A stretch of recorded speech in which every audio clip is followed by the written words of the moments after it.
I understand you'll be able to hear me online. I hope it's true.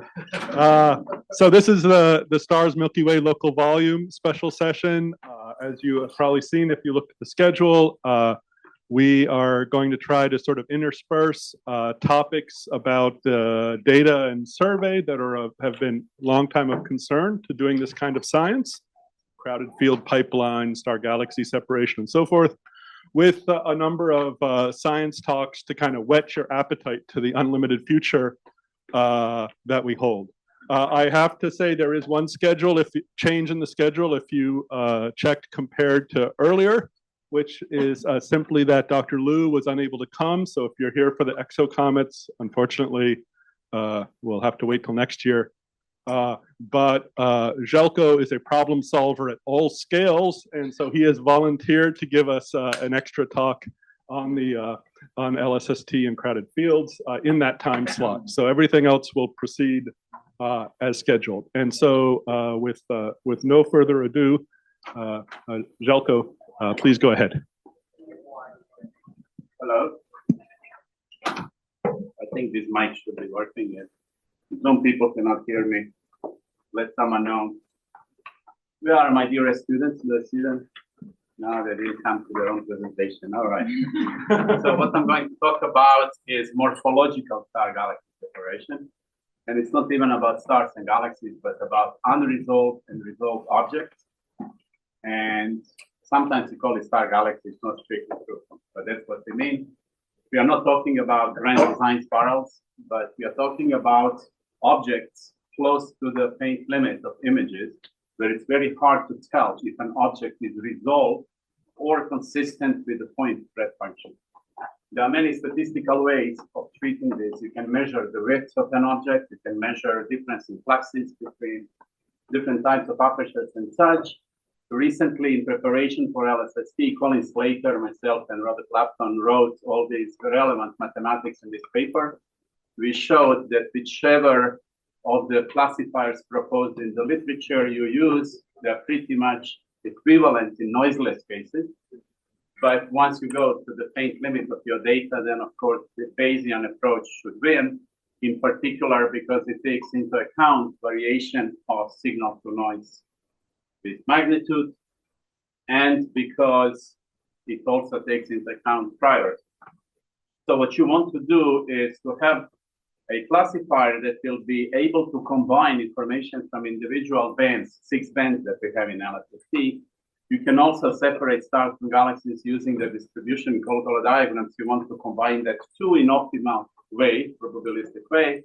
You would like to add external information sometimes. If you know something from spectroscopy, it's definitely a galaxy, even though it's unresolved, you want to combine it with him.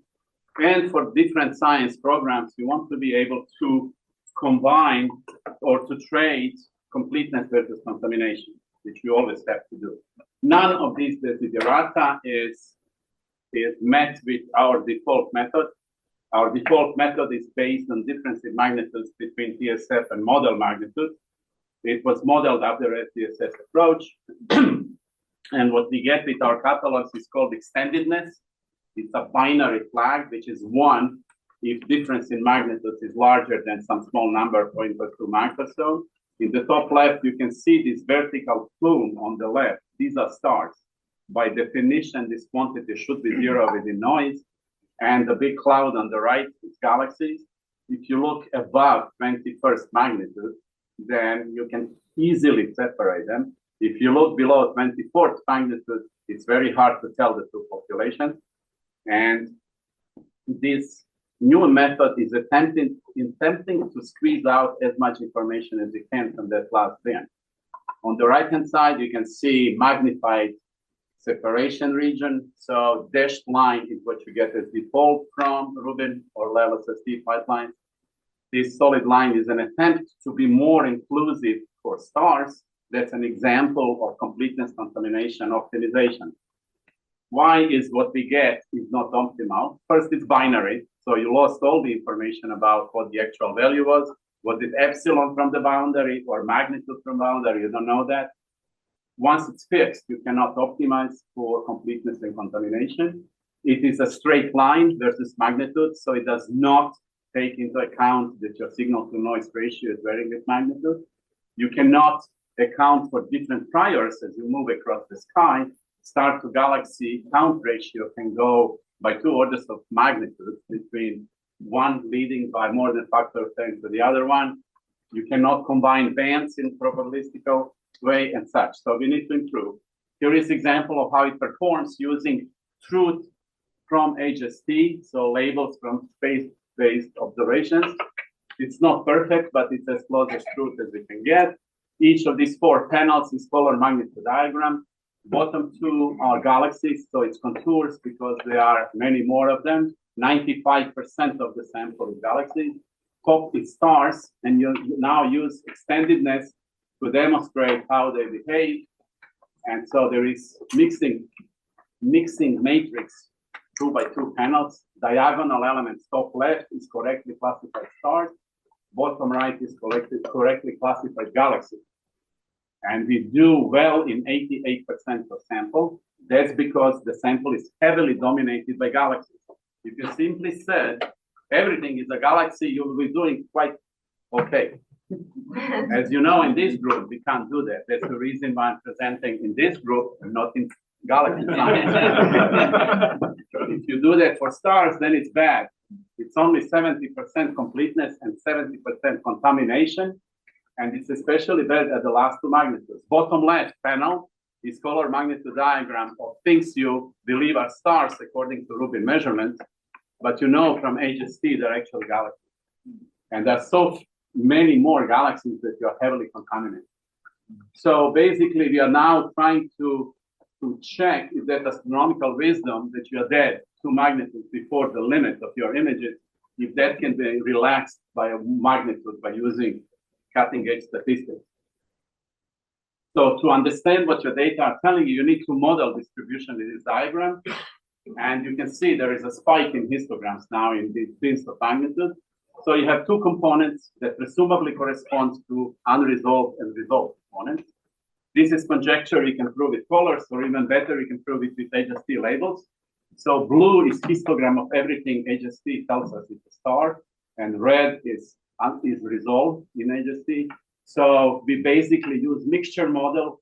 We use Gaussian for the blue feature, and the sum of several log normal distributions for the red distribution. And we get 2 component model, which automatically gives us correct normalization. The plot on the right shows that we recover counts just by fitting Rubin counts. We get what HST told us about galaxies to star counts, which is 630. And so then, by regularizing that behavior, we can now uncover stars statistically, even when they are buried under the cloud of galaxies. And so the first results show that we can go deeper by at least a magnitude than using classical method. This is the result of that analysis. So basically, we go from this plot, which is measurement from Rubin images. We translate this plot into probability map. Depending where you fall in this diagram, you get probability that you are unresolved. This blue region is the region where stars or unresolved objects live. You can see this banding at the bottom that's fixed. We are using better interpolation, so now it's smooth. So here in one band, you assign what is probability. And then you can combine values of this probability from 6 individual bands. There are different ways to do it. It's not unique. It can be Bayesian if you believe completely your models. If you are conservative, you can use log odds averaging and such. I don't have time to talk about it. But using various methods, you can show that you can beat our default, our extendedness, and it's equivalent to going deeper by somewhere between half a magnitude and 1 magnitude in standard method, which of course is a lot. And it's especially important for stars. As I said earlier, galaxies couldn't care less. So I think that's my last line. Yep. Thank you.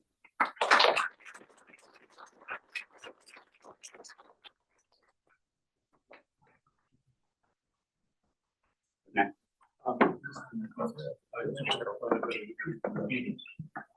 Are you next? Okay.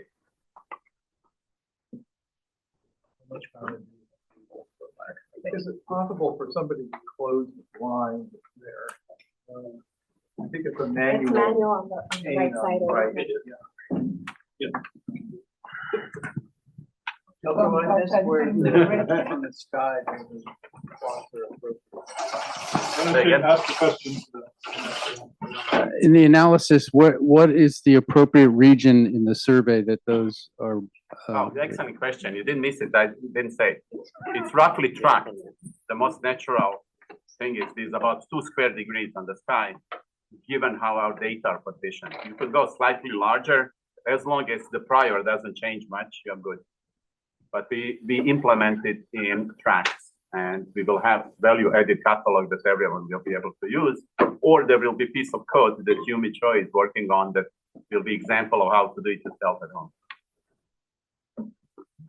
Okay, so we'll move on to the next speaker, which is Easton Honecker. All right. Hi, everyone. My name is Easton Honecker. I am a graduate student at the University of Delaware. I work with John. And so today I have a showcase of what we've been up to with Data Preview 1 and how we were able to find ultra cool dwarfs so far. So to start and kind of make sure we're all on the same page, when I say ultra cool dwarfs, I really mean the absolute bottom of the main sequence and beyond. So I'm talking about the very low mass M dwarfs down into the L dwarfs, T dwarfs, and Y dwarfs. So think anything really below 3000 Kelvin all the way to a couple hundred Kelvin. So because these objects are so cold, most of their flux is going to be emitted in infrared beyond 1000 nanometers. So we're really looking at those Z and those Y bands to be our workhorses here. They're going to be optically very, very red, very faint. And then as a byproduct of being faint, we're going to detect them very nearby.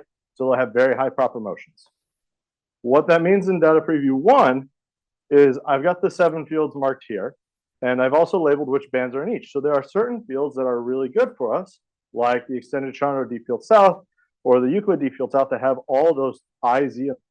And then there are some fields that maybe don't have as much. So a lot of the work I'm going to talk about is going to focus on those fields that do have a significant amount of ZY visits. So one of the first things we did is we said, okay, well, what do we know is in there? So I've taken the same map, I shrunk those yellow fields down to their actual size. Remember, they're about a square degree apiece. And we cross-matched them with a bunch of known catalogs. So the first one I'll point out in red is the Ultra Cool Sheet, which is a compilation of those MLTY dwarfs.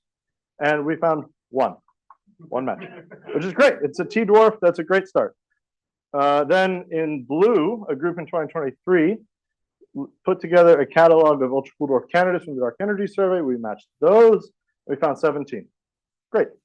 And then I didn't plot these because they would blanket the whole thing. But we also matched the Gaia catalog of nearby stars, which includes low mass FGK and all those other stars. We found 40 matches. With that said, 18 of those are to M dwarfs or white dwarfs, and those are the ones that weren't saturated. The remaining 22 are saturated main sequence stars. Remember, the Gaia catalog of nearby stars is anything within 100 parsecs, so saturation comes into play.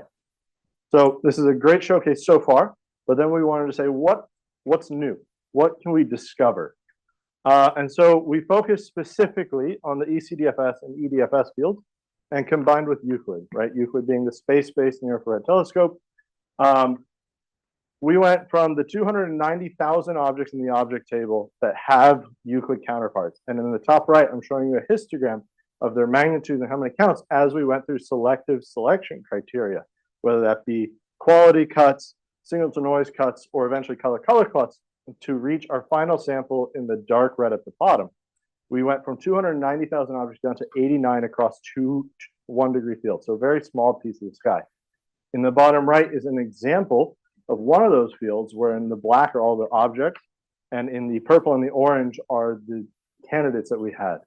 The difference being the orange ones are the new ones that we discovered specifically in this work. We found 17 new candidates that had never been seen before. So great success so far. We also did some characterization. In the bottom right, I'm showing you a color plot that uses both optical and infrared information. You can see the main stellar locus in the bottom left, and our candidates are up towards the right, and they are color-coded by temperature. We estimated those temperatures using both optical and infrared information. With those temperatures, in the upper left, you'll see a distribution of their distances. They go roughly from 200 all the way out to 1400 parsecs, which is nice, but I'm really interested in the solar neighborhood. What's immediately next to us? And for me, that definition is more or less inside 100 parsecs. And you'll notice there's none. So this is only for 2 square degrees. This is a great case of why we are really excited for all the wide field coverage we're about to get with DP2. So we've had some really nice showcase so far. I'm going to pivot really quickly to some of the challenges that we're looking at and how we expect to kind of see them again. I'm going to point out 3. The first one is that saturation I mentioned. So in the upper left, you see an image of probably a main sequence star in the Z-band that is definitely saturated. Every red square you see is something that came through the detection pipelines and was listed in the object catalog as an object. Now you can remove those with like is saturated flags, but especially the ones out on the wings, they have very similar colors to the ultra-cool dwarfs that I'm looking for. So they are something to be very careful of. And we just heard from Jelko, and I'll echo his thoughts on star-galaxy separation, especially as we get toward that faint end where you see the ultra-cool dwarfs live. The binary flag is very tricky. On the y-axis is a ratio of the PSF and the C-model flux, which goes into that extendedness parameter. On the x-axis in the bottom left is the magnitude in the Z-band.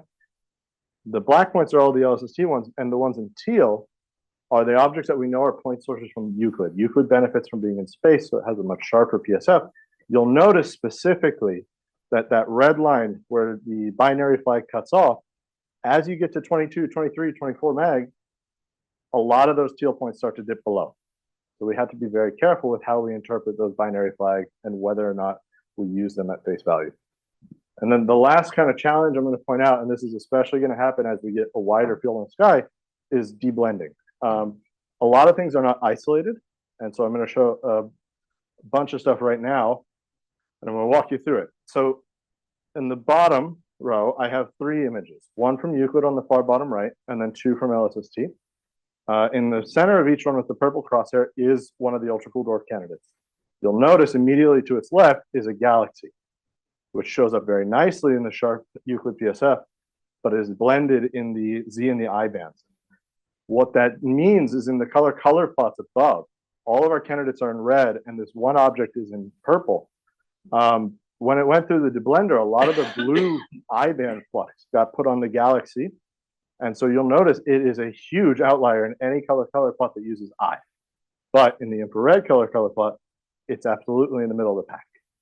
So this is something that we just have to be aware of, because there will be cases where we look for these candidates and they are slightly overlapping a lot of these faint galaxies. So those are the 3 challenges. If any of those speak to you, please come talk to me. But I'll end with a more positive side of where we're going with Data Preview 2, because we are so excited. In just the deep drilling fields alone and the science verification strip, we expect that we should find about 400 known ultra-cool dwarfs, which is great. That's a huge improvement over 89. But what even better is, in theory, we ran simulations and we expect we should discover about 17,000 new ones, which for you star people probably sounds like not that many. But I'd like to remind everybody at this point that as far as the ultra-cool dwarf field goes, we have about a grand total of 4,000. So we are more than tripling it with just this patch alone. We are very excited about that. There's a lot more details that I didn't get a chance to go into, but please check out our paper on AppJ. I'll have a QR code on the next slide. I will leave you with some takeaways, and also if you're looking for a postdoc, please come talk to me, and I'll take questions.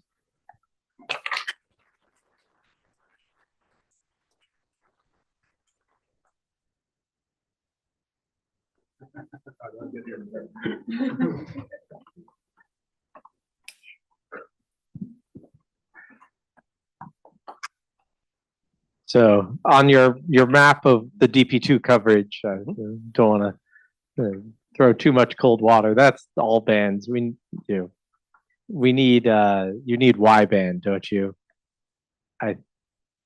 Y band is very nice.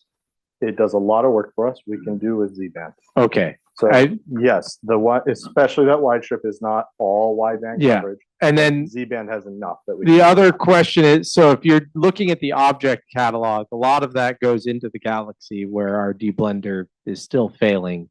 So we've got coverage there, and we do have single band sources, but we don't have objects from the coads as you go deep into the galactic plane. Okay. And I don't know how, the blending problems that you're describing get a lot worse when you go into there. Okay, thank you for the warning. Okay, do we have any other questions here? I have a silly question. Kind of silly. I'm curious.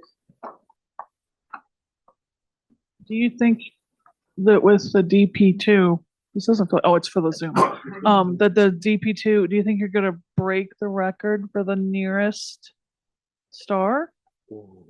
UCD? That is a good question. Will we break the record for the closest ultra cool dwarf? Let's find out. I think it's unlikely, but no one expected something like Lumen, to survive for 10 years when it's Yep. K of single digits. I unfortunately am not online on the Slack. I don't know if anyone can tell me if there's a question online. Otherwise, it's probably about time anyway to wrap it up and move on to our next talk.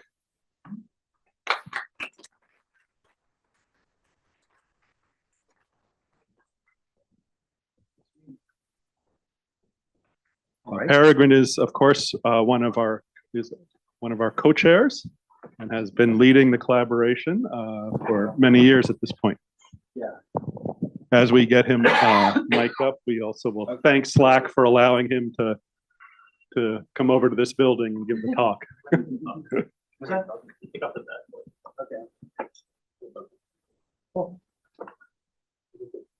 No.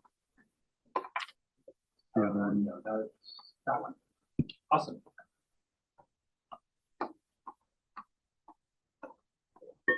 Well, great. Good afternoon, everybody. Hope you're having a great time here in the Bay Area. As John said, my name is Peregrine McGee. I'm one of the three co-chairs of Stars Milky Way and Local Volume. But today, I'm going to give you a little taste of progress from our crowded field task force. And first of all, I want to acknowledge the contributions from Massimo De Ora and also Alonso Luna, who provided the bulk of the material that I'm presenting today, as well as some very interesting and intriguing discussions.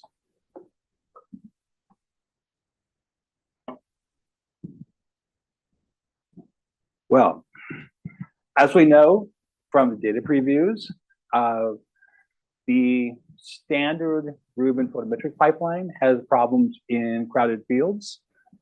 Here are some illustrations. 47 Tucana, of course, is a Glover cluster. It's a very, very crowded field. And then also, we saw similar issues in the moderately dense field of the 4NX spheroidal satellite galaxy. Now, there are many different types of photometry codes out there. And since these images are available in the Rubin Science platform, the obvious thing is, hey, I can take an image, I can take my favorite PSF fitting photometry or whatever my favorite tool is, and apply it to the image and see what I get. The results I am presenting today are based on the DAO code. Yeah? Your microphone. Oh, okay. Okay. Right. So I hope that's better for people online. So anyway, so we're going to look at results from basically a DAO derived PSF fitting on some of the fields in DP1. So continuing. So as an illustration, when we talk about crowded, how crowded is that? Now, besides things like gross spheroidal galaxies, besides things like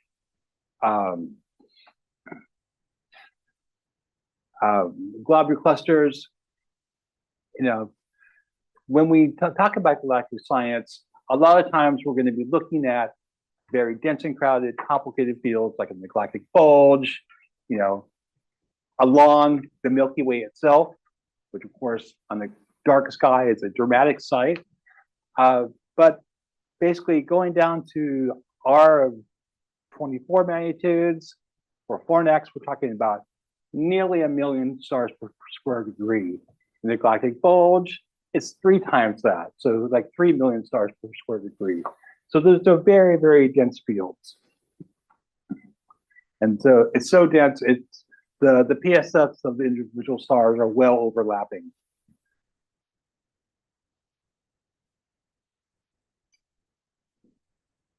But here, we take a closer look at the 47 Tucana field. You can see in the black outer regions and the clustering of dots, as we basically, once we get into the cluster itself, the Rubin pipeline basically gives up. But we do a study in the color square of let's apply a PSF fitting temperature code in there and take a look at the kind of results that we get. And it's pretty good. So these are plots against instrumental magnitude in that field. And DAO gives you a chi and a sharpness parameters as output. And you notice that the chi value is centered at 1. And with a fairly flat distribution, the gain and the readout noise parameters are well characterized. And then the bottom plot shows you the sharpness parameter returned from DAO, which is pretty good until you start getting scattered around 21st magnitude, definitely 22nd. And it's very narrow. And that applies that the PSF that you're recovering is pretty well modeled. So far, so good.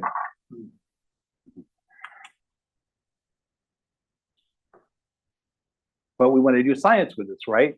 So we take the photometry. Here's a G minus R and R band color magnitude diagram. You see this, the stellar locus is really well defined all the way down through the bulk of the main sequence. So this is looking pretty good. So we're very optimistic at this point.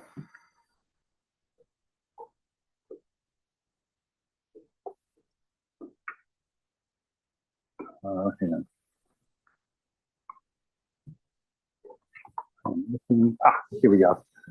So, but then looking at the dwarf spheroidal field, I'm presenting a little bit more information here about how the different pipelines are functioning. Once again, in the upper right-hand side, you see that the source recovery from the default pipeline is not doing well once you get to the center of the dwarf spheroidal. But then if you look at the upper center plot, you can see that at densities around 10 to the 4th, so only 10,000 square degrees, or to put it in the units we saw before, we're not talking about 0.8 million stars per square degree or 3 million stars per square degree, but 0.01 million stars per square degree. That's where the nominal pipeline is starting to have problems. But the PSF fitting pipeline is doing pretty well. And at the bottom, you'll see that after the fitted sources have been identified and subtracted off, the bottom 2 panels of that image show that it's pretty clean, right? We're definitely doing a much better job at identifying the stellar sources in the image. We're actually, to use a proper term, from Joko, the unresolved sources in the image and subtracted them out. You may say, this is all well and good, but how do I work with this? Well, these results were done in a private account on the Rubin Science platform. And the plans now are to make its underlying tools and the Jupyter notebooks publicly available on the Ruben Science platform with starting the process, the field to DP2 about the end of August. So that's the status. That's an update from the Crowded Field Task Force. So I'm open for questions.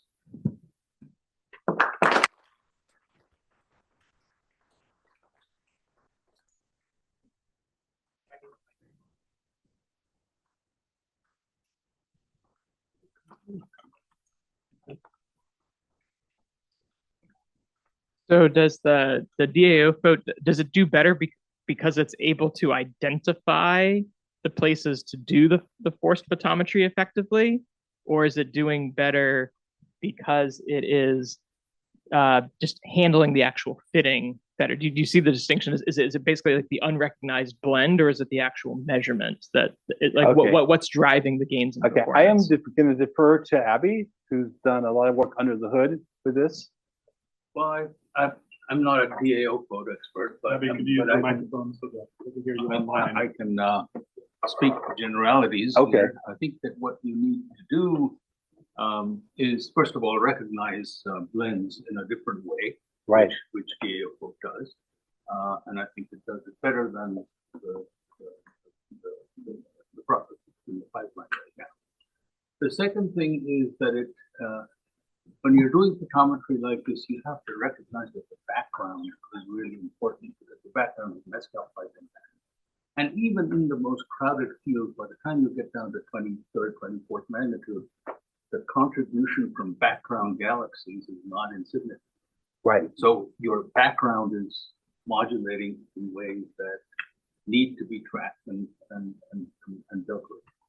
So I think that, I mean, DAO code has a very long legacy in doing this on even more crowded fields with HSP. So Right. it just has matured in ways that Exactly. So that was why, like, Massimo and Alonso were, looked at this particular, toolkit for doing the processing. Yep. Great. Thank you. Has a question, I'll go to him.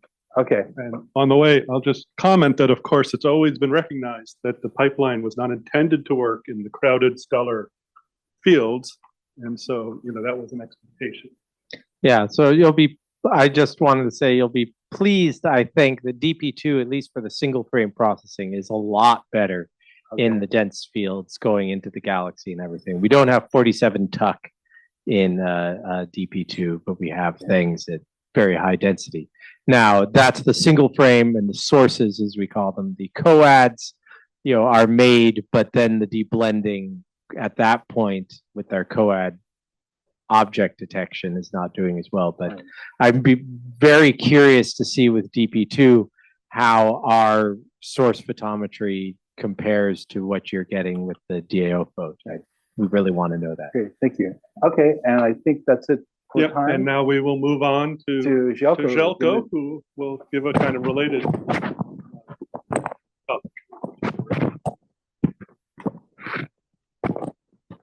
Thank you, Peregrine, for this beautiful summary of what the Crowded Fields Group has done. Yes, we knew that our DM pipelines are not doing well, especially with DP1. With DP2, situation is better. However, it's nowhere near performance of DoFOT, DAOFOT, or crowdsource pipeline that exists out there. And crowdsource was the closest implementation to our software framework that we considered. Where's my talk? While I'm giving introduction, who knows how to get to the slides? Oh, there we go. I'm without glasses here. I'm just... Maybe you can put the full screen. Okay. Where is it? Okay. on the bottom right.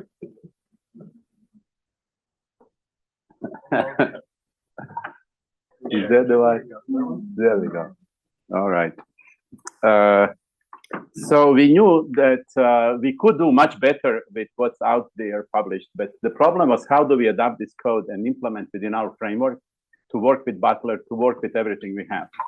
So our DM developers looked at crowdsource as the closest analog, and they still concluded that it wasn't fully compatible with the way our software is done, and that the best solution to crowded field problem for our pipelines was to use the Lego blocks that we already have in the framework, put them together to emulate any of these codes like DuPont, DAO4, or crowdsource.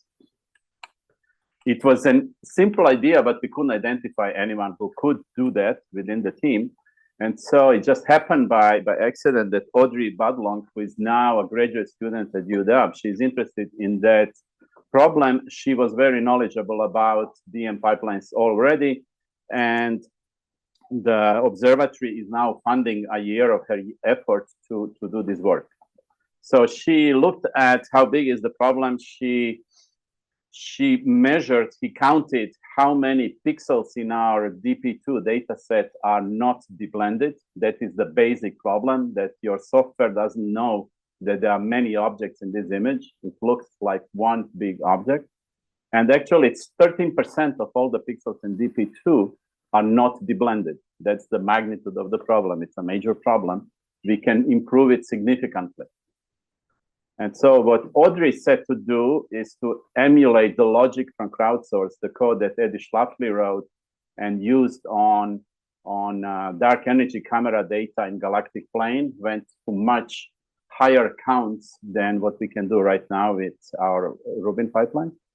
So basically, you go iteratively. You assume everything is a PSF, everything is point source. You do it iteratively, and as you fit objects, you remove them, and then you are able to both detect fainter objects, and you are able to improve on your PSF description, and eventually we'll be able to improve on estimating background. So we'll try to be completely independent on these first two pre-processing steps, where we right now assume that DM pipelines give us background estimate and PSF estimate. Here is one example of what she already has. That pipeline on the left is real image from LSST. In the middle is model image. Basically, all the objects that are found that are interpreted as PSFs are placed at the right position with the right flux. So to the eye, these two images look identical. On the right-hand side is the residual image difference between the two. There are few objects that are not properly fit, but that's because they have flags, no data in their course. So wherever we have full pixel count, we can fit the sources with no problem. There is another example. There are a few other problems that we need to resolve, but we are on the right track to follow this timeline. This is the last slide. So Audrey just started working a few months ago. She thinks that we'll be able to integrate this proto pipeline into LSST science pipelines by winter of 27, and in that should be 26, sorry, winter of this year. And by spring next year, we will be able to run it within Rubin framework. And so this other effort that we just heard of from the crowded fields working group, where they are going to run DAO LSST code, it will be excellent test bed to compare the outputs of the two, and also to use some other data sets and reductions to make sure that everything is consistent mutually, and then we'll have a tool within software framework run with Rubin pipelines to reprocess everything at the right moment. So that's the update from this part of work. I think that's my last slide. Yep, thank you.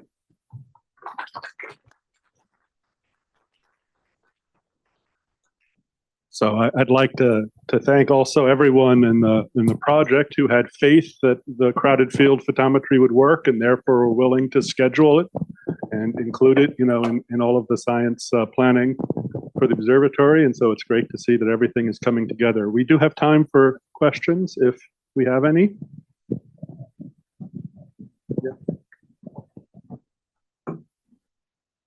Hi.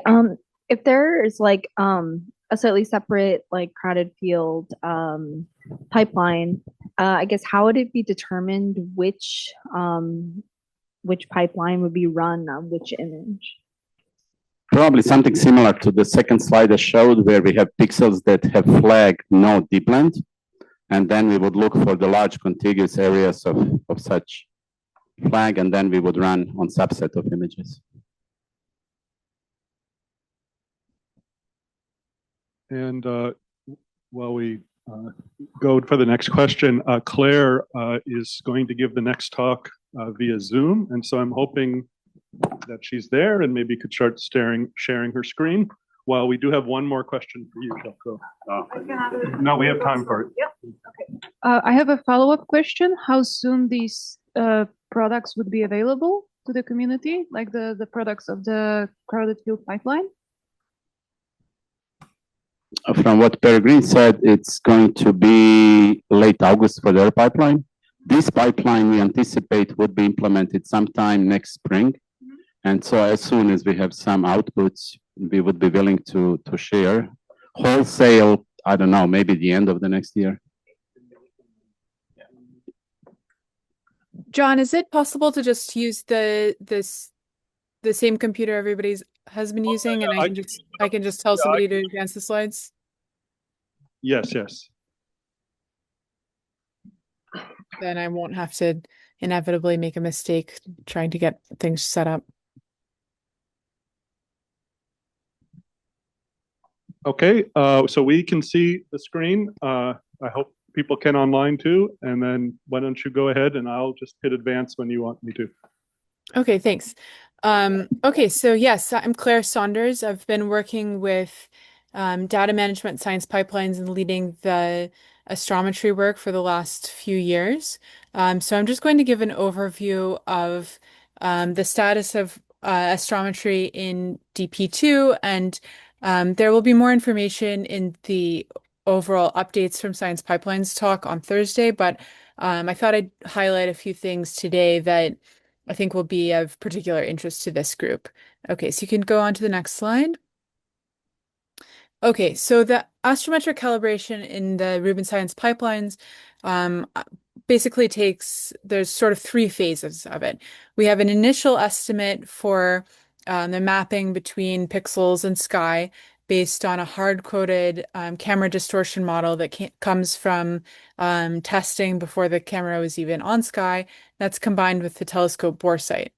We then, taking this initial estimate, we do sort of a preliminary calibration where each individual image from a single detector is matched with Gaia sources, and we do it as a sort of best as we can with that initial fit. And that gets us to a solution that's within about, say, half an arc second for most bright sources. Okay, and then we do a final calibration. And as of DP2, this is now happening in 2 steps.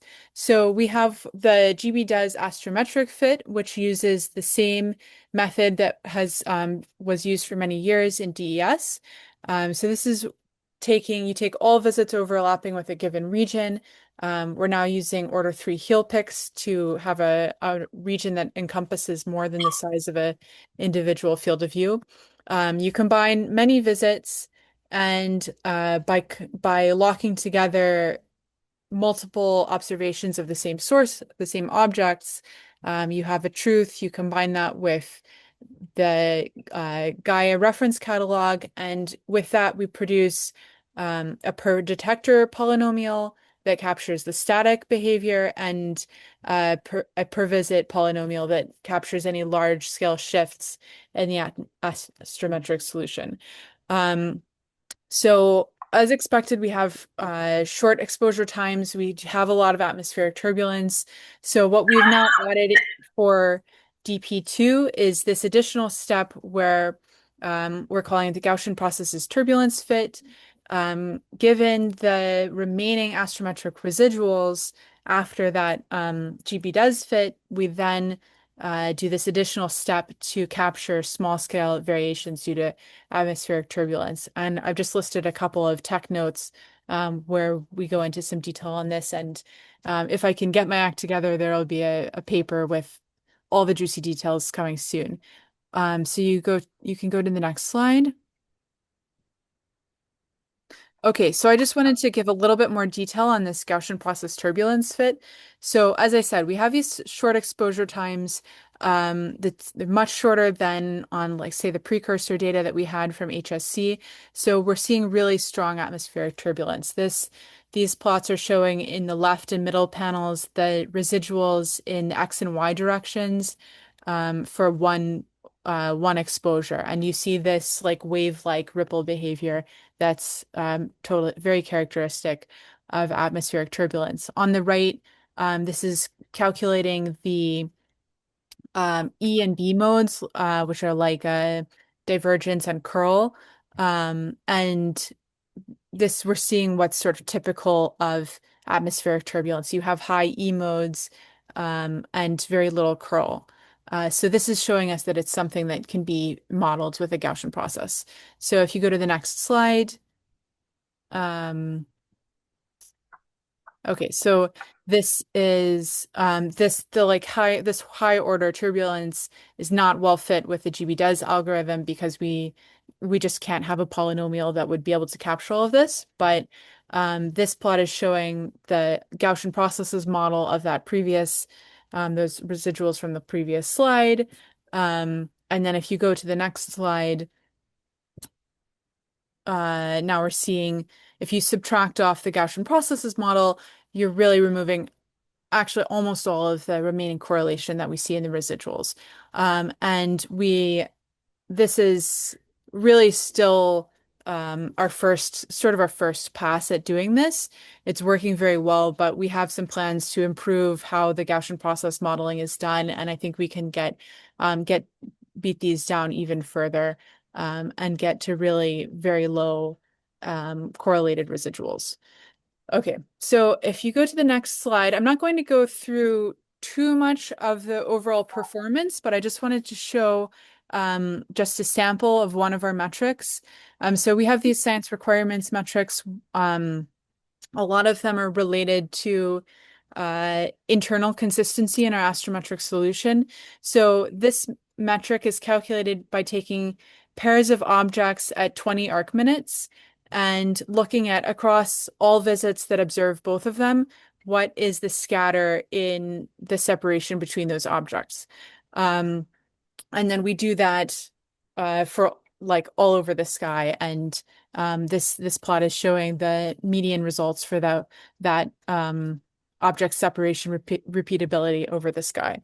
So before we implemented the Gaussian process correction, these numbers were more like in the 20 to 25 region. Now that we have the Gaussian process, we're actually seeing we're very close to the design requirements and even getting to our stretch requirements in some areas. And I'm not going to go through all of the similar metrics, but we calculate this at 5 arc minutes, 20 and 200 arc minutes, and we see very consistent results across all of those. So we're very happy with what we're getting with object separation repeatability right now. Okay, you can go to the next slide. Okay, so I just want to highlight a couple of the DP2 data products that are relevant to the people here. One thing to note is that we are releasing all source catalogs for DP2, so that means all of the identified sources from every individual visit. So if you're somebody who wants to go back and do proper motion solutions or do more complicated fits yourself, all of the data is there for that. And the RA and DEC measurements in those catalogs include our final astrometric solution with the Gaussian processes and everything. The other thing that's new for DP2 is that we're now releasing catalogs showing giving the stellar motion of isolated stars. So this is a sort of a first step on the path to having proper motion and parallax for all objects. This is the thing that we can produce now, so we wanted to get it out to users. So isolated stars are what we call associations of point sources that don't have any neighbors within 2 arc seconds. Just as a note, this is not currently the input to the full astrometric solution, but for DR1 and down the road it will be. Okay, so given the measurements we have with these isolated stars, we take our final astrometric solution and also use the Gaia 5 parameter solution for objects where it's available. And we combine all of that information and get a proper motion and parallax and position fit. So we're releasing that now. And I have a couple of things to be aware of if you can go to the next slide. Okay, so a big caveat emptor on the stellar motions. We're putting them out. You can see what we got, but you really have to be aware that we had a very short baseline. We have a very short baseline for a lot of this. So this is showing for all of the tracks in DP2 what the maximum date span is between the first and last visit that could potentially have been used to fit a proper motion for a given object, and then the total number of visits. So you can see for a lot of tracks, we're putting out proper motion and parallax, but it might have only been calculated on 5 visits that were taken within a week. So just something to be aware of. If you go to the next slide, I'll show this is kind of the best case scenario. Okay, so this is one tract that I chose mostly by random, but to show one where we had many visits and they were over a decent span of time. So I think this is about 200 days. And the left histogram is just showing you that distribution of visits that we had. And then on the right, I'm showing the uncertainty in the proper motion in the RA direction as a function of the R band magnitude. So this really bifurcates into 2 classes. There are objects where we can associate there's a Gaia match, and there are objects where they're not. So the Gaia match currently is putting a huge prior on the proper motion fit. That's a big thing to be aware of. And then for objects where we don't have a proper motion fit, you're seeing kind of really more what's possible just with Rubin data, where there's sort of an interesting progression where it's similar across magnitudes where we have a good decent number of visits, and then as you drop a number of visits, it really becomes more a function of the magnitude, which is the signal to noise. Okay, going on to the next slide.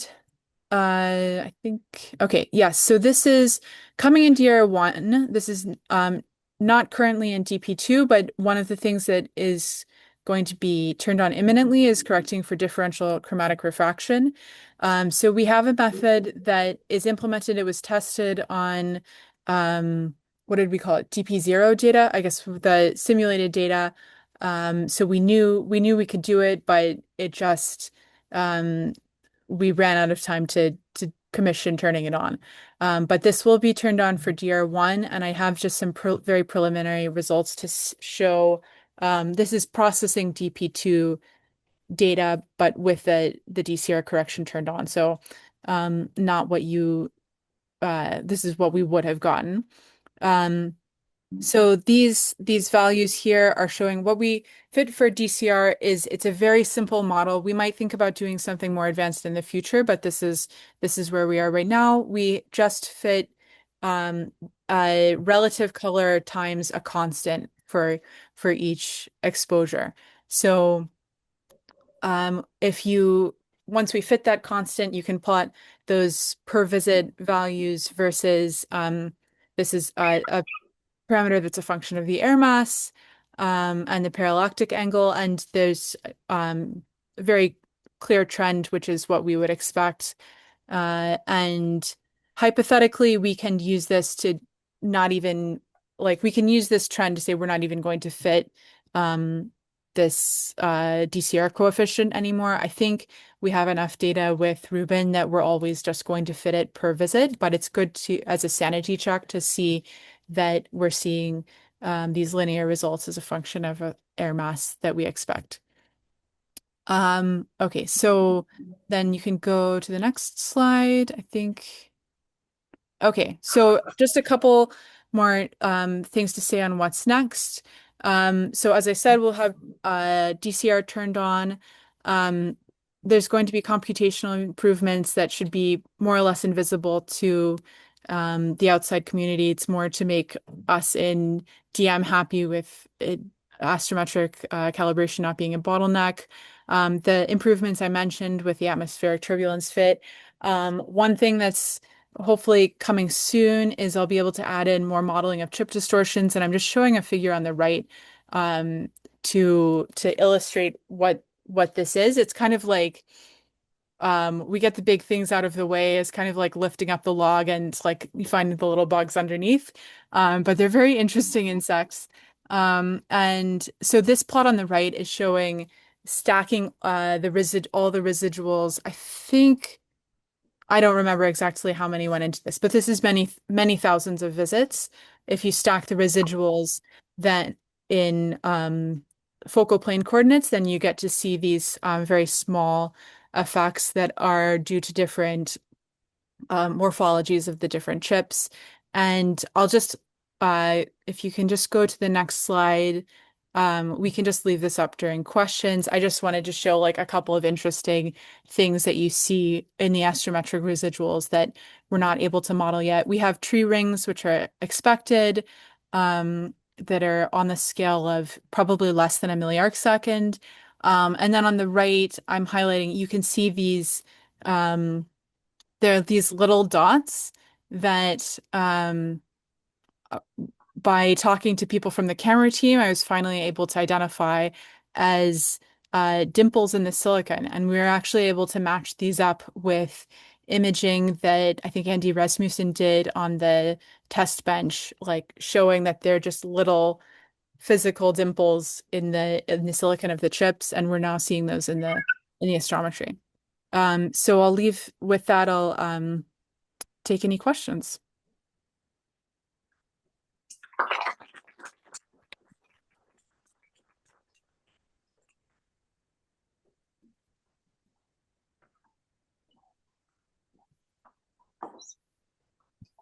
Hi, Claire. My question is about the DCR corrections, and I'm wondering if you are aware of any plans for the parameters used in the DCR corrections. I guess this DCR coefficient, if there's any plans to make that available to the community, because I think there is a subset of users who are interested in would be interested in using the uncorrected astrometry and using DCR as like a really bad spectrograph.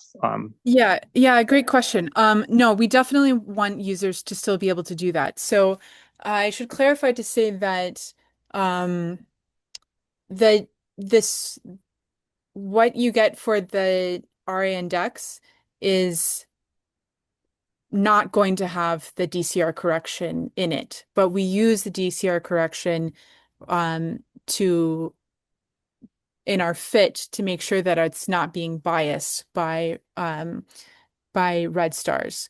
So I think that what we don't exactly have a plan for releasing the DCR coefficients, but it's very doable, and I'm sure we can get that into the DR1 result. It'll be a very small table. So I think that what is more likely is that we'll provide those DCR coefficients, and then users can apply those or elect not to if they actually want to use the DCR for their science cases.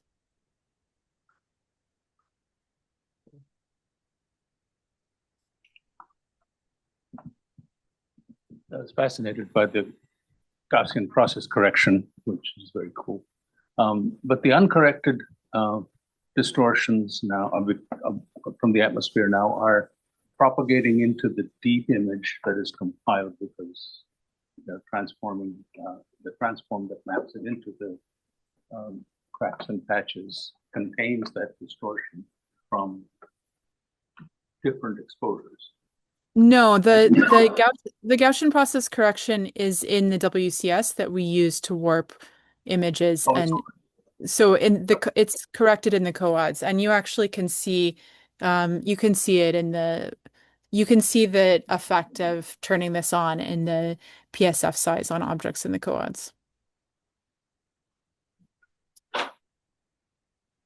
Do we have other questions in the room? Are there any questions online? I see a hand from LM Sarami online. Yes. And thanks for nice talk. My question is about the isolated star in the DP2 astrometry. I wanted to know this is related to the monster calibration catalogs or not. This is not related to that. No, it's not. It's not related. I mean, there are many shared objects between them, but it's produced totally independently. So my question is in DP2 astrometry, you use the monster first, and then you use the isolated star and GBD for the better astrometry, yeah? So the monster is also used in the GBDes fit. Okay. So we always have to have an external reference catalog to break degeneracies. So it's used, the reference catalog is used in that way. And then also as part of the GBDes fit, proper motion and parallax are fit in that. And for objects that have Gaia matches, we're using the Gaia proper motion and parallax as a prior on that proper motion fit. So Claire, I should add, maybe this is a confusion. The monster catalog starts with Gaia DR3. So it has Gaia DR3 astrometry and Yes, positions. yeah, sorry. I didn't clarify the monster versus Gaia. The monsterification is the photometry part of it. And it is independent of these isolated stars, which are just cross-associated sources with a relatively higher purity, but not perfect completeness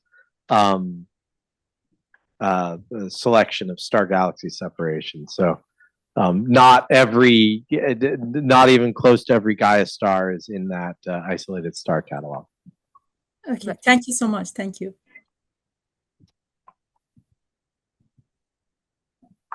Yeah, you can really see with the proper motion and the proper motion uncertainty plot that I showed, where the isolated stars are overlapping with Gaia, because at the brighter magnitudes, everything is in Gaia, and then we have the large group that at fainter magnitudes that's not.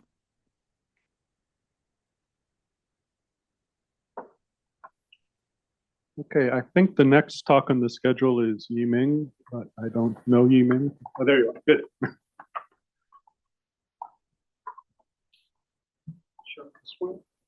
Yeah. We'll just take a moment as we set up the next talk.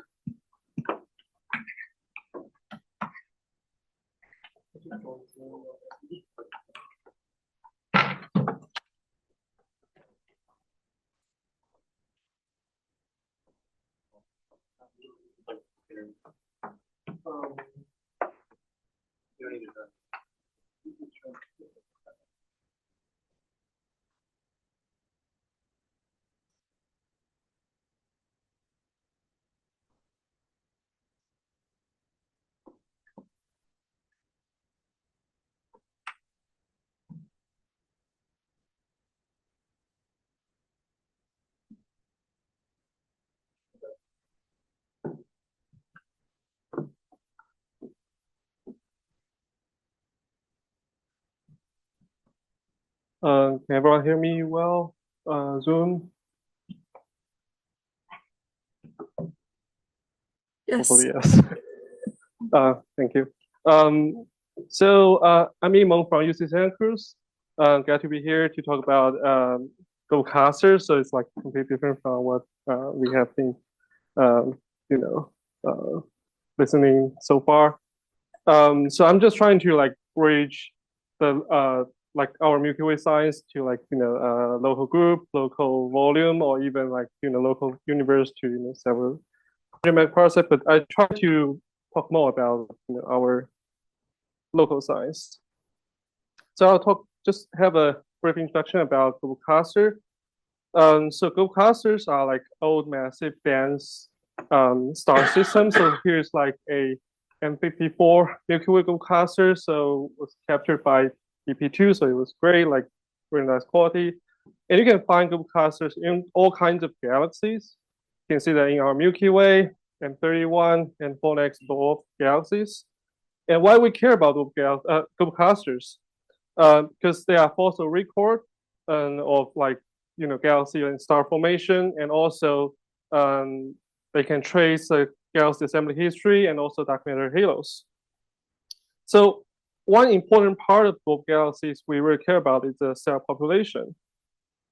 So how people study group cluster cell population, usually, if you're Milky Way people, you say, okay, let's get a CMD color magnitude diagram, right? It's a really nice color diagram, and you just like fit the distribution with some isochrones, and you can find like age and metallicity.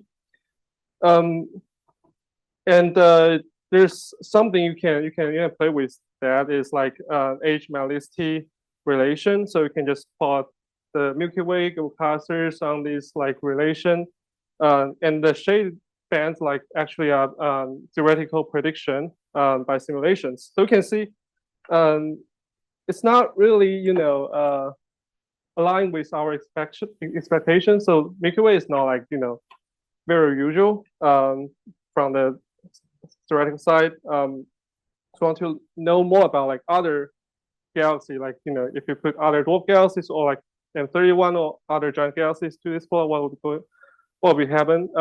But you cannot really do CMD for other galaxy, right? It's just too distant. So we're thinking about how about like if you use broadband SCD fitting or you get spectral fitting, can you still reliably recover the age and metallicity? So let's just try with SCD fitting first. So I'm just showing an example, like we pick Milky Way group clusters, like doing SCD fitting combined with optical and near infrared. So you can imagine like in the near future we can combine like Rubin data, very deep Rubin data, and also space-based Euclid and Roman in near infrared. So you can really run like a SCD fitting with that, and you can.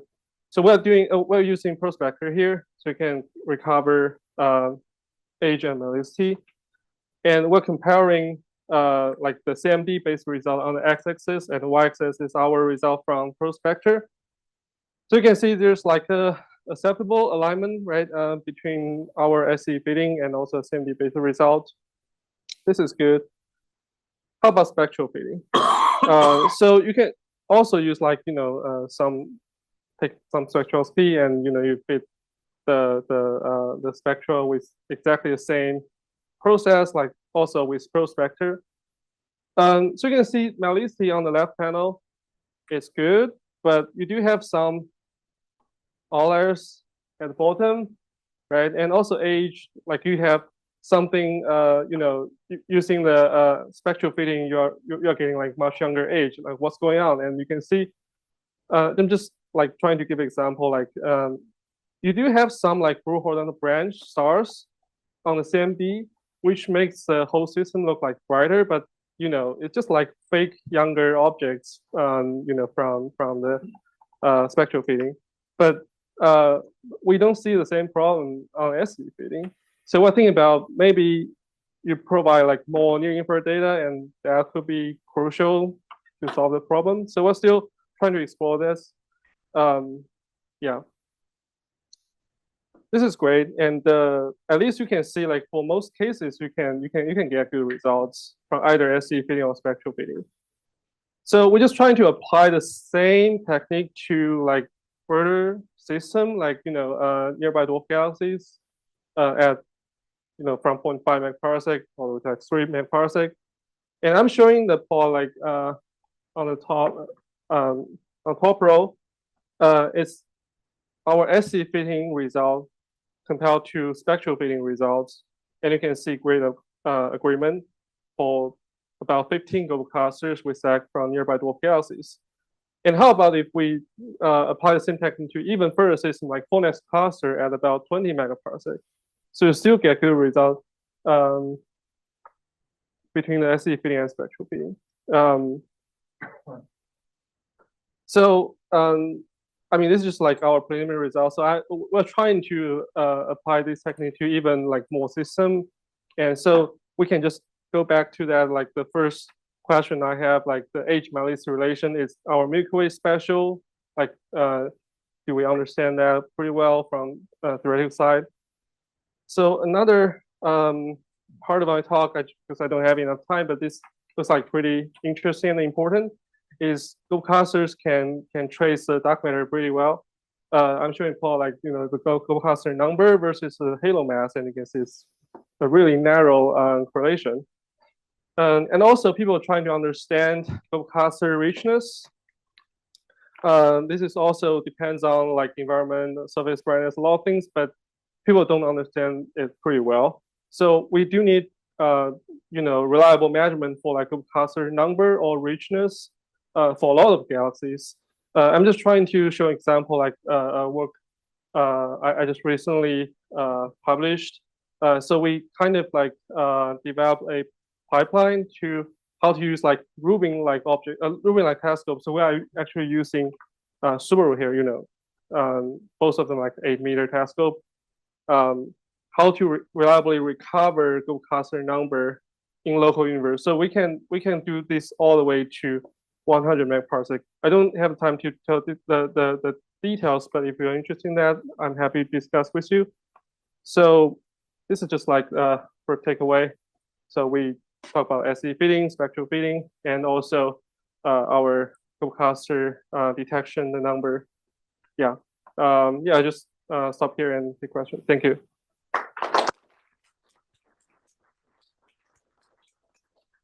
And we have time for maybe one question, and maybe we could get set up for the next talk while we do it. Get them back. I'm just wondering, what's the wavelength range you're using for spectral fitting? So it's about 3,500 to 5,500. We understand that's like pretty blue. Yeah, we're trying to include more like really redder part, like all the way to H alpha, but still not very good. Yeah.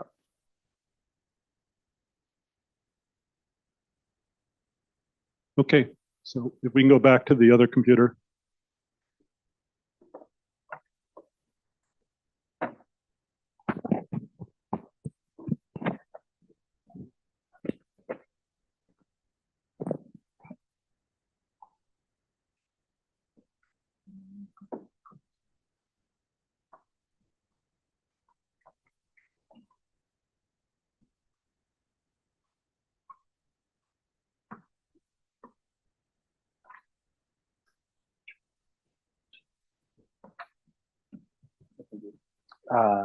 It'll be red filter coverage. Hello, I'm Eli Reichoff, staff here at Slack. I can't believe so many people are interested in stars, other unresolved sources. Apologies. I'm going to do a little whirlwind of the challenges of photometric calibration of Z and Y in particular. So the reddest bands have unique challenges, particularly in LSC cam. First of all, there's the atmosphere, which everyone worries about. Water vapor absorption varies and alters the chromatic response as well as the throughput, but that's not the worst of it. The instrument, we have a hybrid focal plane with E2V and ITL detectors, and they have significantly different quantum efficiency as you go further into the red, and I'll show what that does. And then bonus fun, which I'm not going to talk about, the Y-band PSF on the ITL detectors has this channel stop diffraction. You've seen it in DP1 and ComCam, and Fed's looking at me like I'm crazy. All the stars have mustaches, so the bright stars. Yeah. So what's the impact of water vapor? We're running out of time. I'm going to try to make this quick. So here's the Z-band. With no atmosphere. This is the filter plus the instrument, nominal instrument. And then we add a little bit of water vapor, and you can see that it drops down. Now we've added the atmosphere and it takes a little bit of notch out. And now if we add a lot of water vapor, then it takes out even more and you get all these liney things. And here's overlaid the low and high water vapor. And you can see that the water vapor really just cuts out the red end of the Z band and the blue end of the Y band. So it reduces the throughput, but most importantly, it reduces the throughput only at the edge of the filter. So that is the fun part of what the water vapor does. Now, the primary impact is the change in overall throughput, the transparency, but the secondary is the chromatic effect. And the size of the impact depends on the SED, and this is something I made this plot. I need to make a better version of it. I made this years ago for the dark energy school. If you pull up DE school from I don't know how many years ago. It's online on photometric calibration. More details.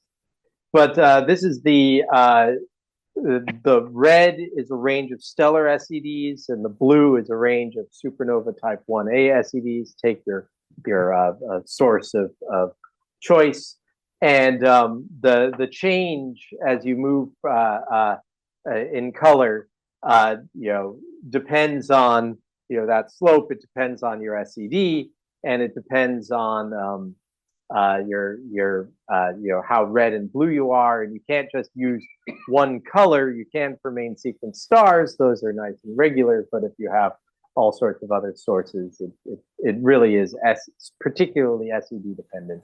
It's not 10%. This is in millimags right here, but it's if our goal in desk, that's what the desk says 1 millimag. That is going to be very hard. We're going to, for Rubin, we're promising 5 millimags. We're going to do better than that. But the detector is really the fun part. This is preliminary. I need big preliminary boxes on this. This is done. We have a monochromatic tunable laser, which can either go through the collimated beam projector and put spots all over the focal plane, or illuminate our flat field. And you can get monochromatic flats over a wide range of wavelengths.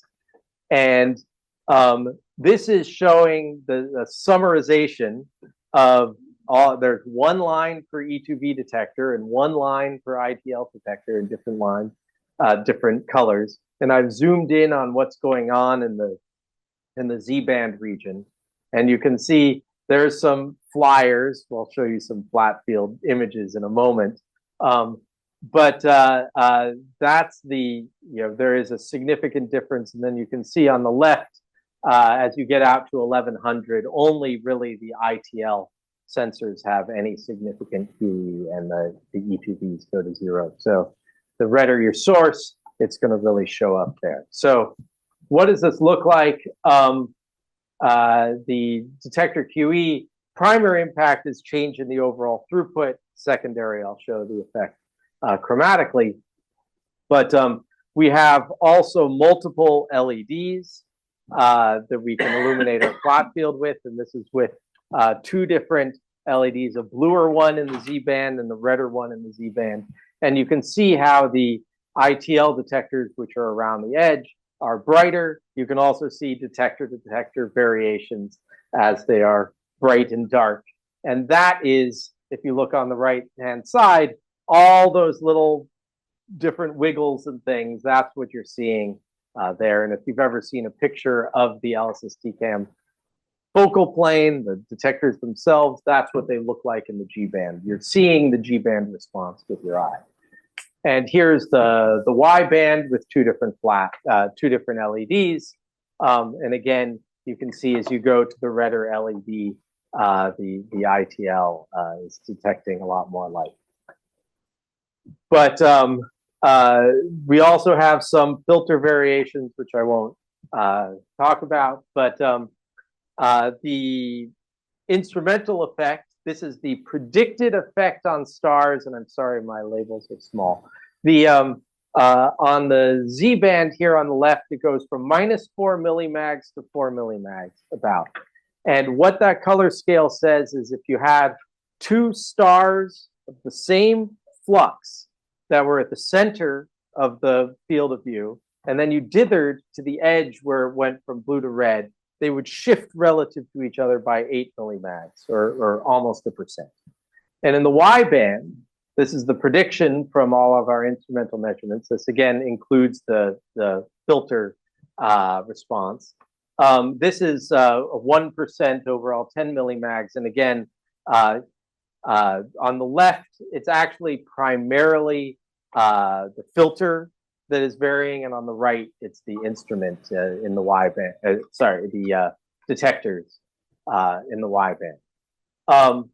This is what we get measured, though. This is the predicted, and here's the measured, and I'll show the residuals in a moment. But you can see by eye that the predicted and measurement is not matching for the Y band. Here's the residuals. At the left, we're at the couple millimag level in Z band from what we think we know the instrument is doing. And in the Y band, we are not, and I don't know what's going on. This is what my 4 millimags. Yeah, yeah. It's half. I'm worried about these 0.5% effects. I'm not worried about it too. What? And if I showed you the U band, the similar problem, it's at the edges. I have ideas. I haven't had a time to really spend the days to dig in. So I don't know. So we're still doing, I'll show you in a moment how well we're doing overall. But the chromatic effects are percent level from the instrument, but sub% from the atmosphere. So the effects from the varying water vapor is smaller than the effects from the instrument. So we really need to understand the instrument. Now, fortunately, the instrument is nice and stable over time. So how do we do the calibration? I'm not going to go into as much detail as Claire's talk on that, but we use FGCM, the Forward Global Calibration Method. This came from DES work, and so did the astrometry stuff. I'm very happy of our state-of-the-art DES that we're using it here. And any variation in the atmosphere that has an observable effect has an observable effect. This is the key to self-calibration. And given a set of atmospheric parameters, we can predict the atmosphere extinction. And that's the key input into FGCM. I can talk more about it if you have more questions. But the instrument response you have to know is an input, and that's why we have all of these calibration systems, and especially the CVP and the tunable laser. Choosing the standard passband is key. The closer you get to the median, the smaller the chromatic corrections.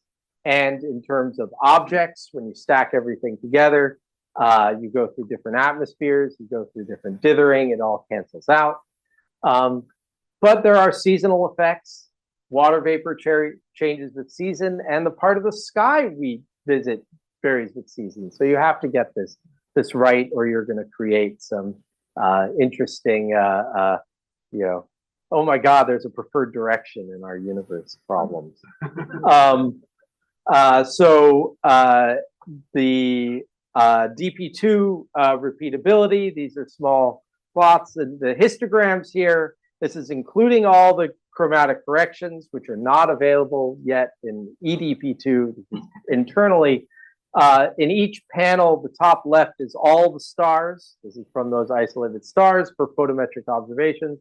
Top right is 25% bluest, middle 50% and 25% reddest in all of those. And this is signal to noise 200 and greater. We're still at that point, dominated by the photometric errors.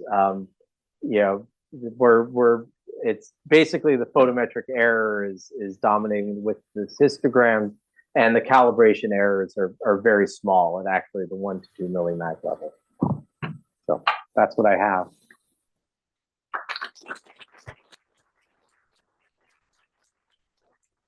Zach is here. You can set up. Great. And then we could take one question since it's going to take time to do the setup. I do remind you that there is a preferred direction in the Milky Way, so we're not so worried in this room. Oh, do you uh, need your computer? Yeah, they're gonna set up. the Any computer. questions? Nope. Any questions? Okay. Yes, one question in the back. I'll repeat it. Yeah, I was just curious, what range of stellar colors are going into the residual mass? What range of stellar colors are going into the residual map? It goes from a G minus I of about 0.4 to something quite red. It's a broad range, but it varies per band, which is part of the trick. We actually don't have a lot of very blue stars in Y band, nor do we have a lot of very red stars in U band.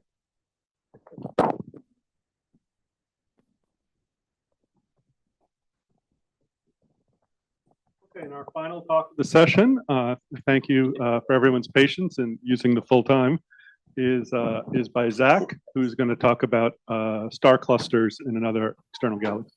Thank you. All right, let's see how quick I can be. All right, I'm Zach, and this is part of my work for my master's project at SJSU, and we'll be looking at star clusters around this local group galaxy. So this galaxy, NGC 6822, is a nearby isolated dwarf around 500 kiloparsecs away. And one of the defining features is this misalignment between its H1 disk and kind of the spheroid and kind of this bottom right figure. And Euclid and the Subaru HyperSubprime Cam were used to kind of visually search for some new cluster to do spectroscopy with. And HSC has some similarities with Rubin, and DP2 will be an improvement over HSC with its larger FOV and the addition of the U band. So that'll be exciting.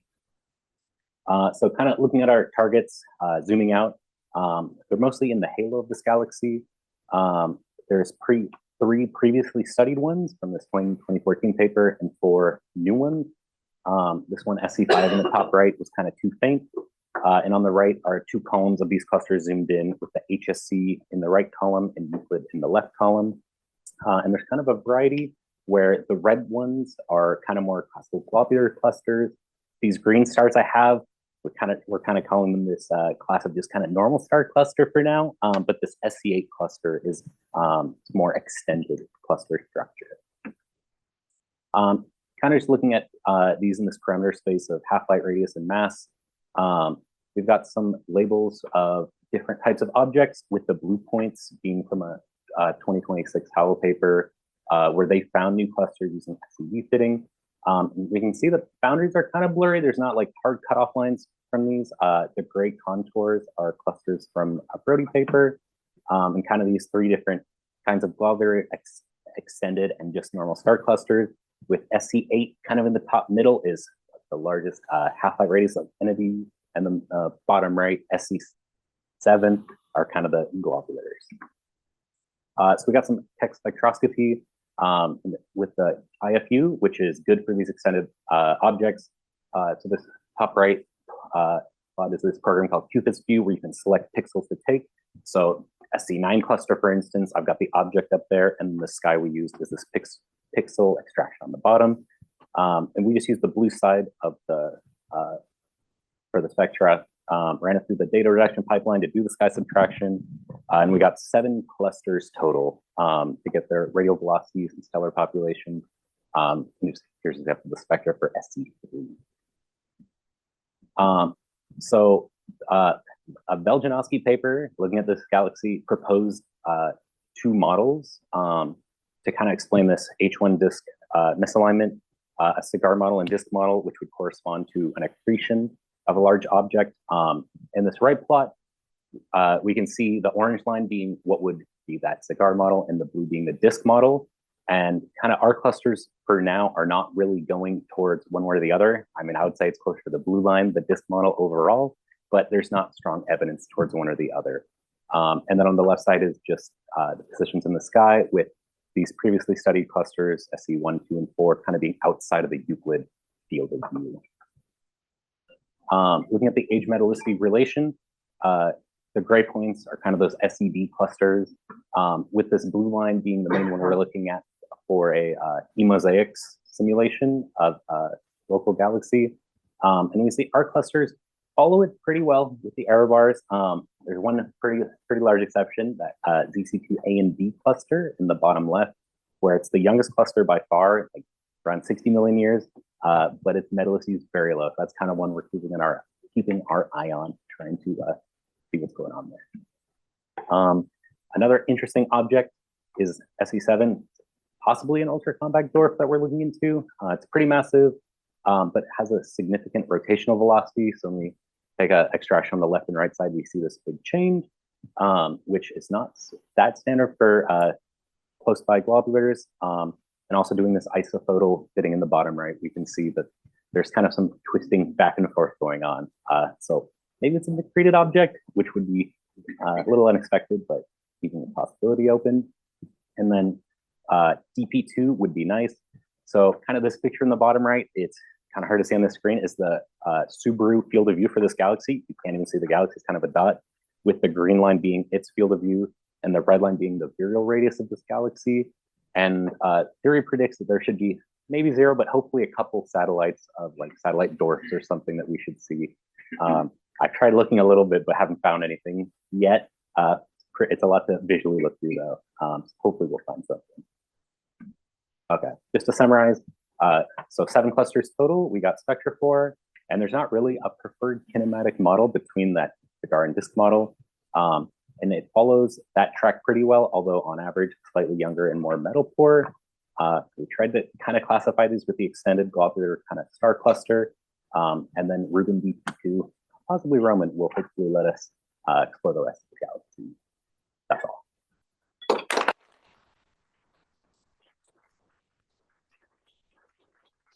Well, we're right at 5 o'clock, but we have a question.